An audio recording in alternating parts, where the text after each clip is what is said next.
Before we move into strategy, I want to touch on another point you said in our pre-discussion. You said X is a really it's the skill of understanding customers at a level where you normally won't understand a customer.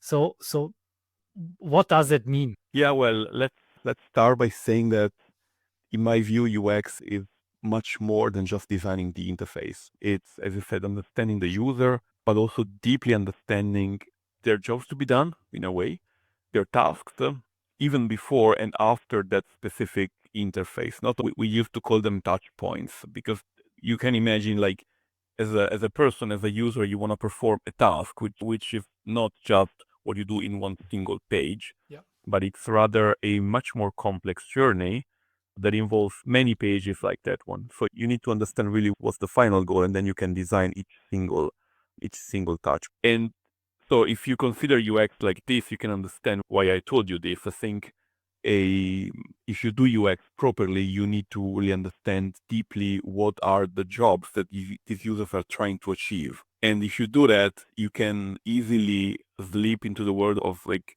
customer experience. No, so you kind of take a bit of a higher perspective, and you try to understand what's on the high level, the thing that users are trying to really achieve with your product. And by doing that, you also understand implicitly what the proposition of the product or of the digital service you're designing, what's the kind of purpose, no?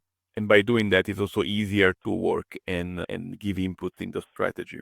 I don't know if I clarified this properly, but I think this one of the, if you intend it with this like extended meaning, so not just in terms of designing the UI, but rather understanding the task and designing user flows, so like larger flows involving multiple screens or even multiple touch points.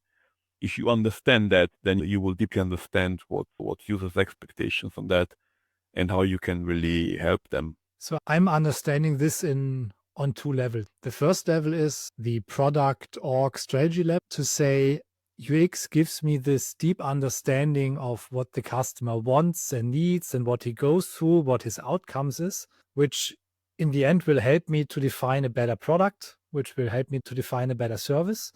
And with that understanding, it's easier for me to build like a product strategy, and then even like strategically go into a certain direction, because I do have this deep understanding. So this is the direct link between UX and strategy.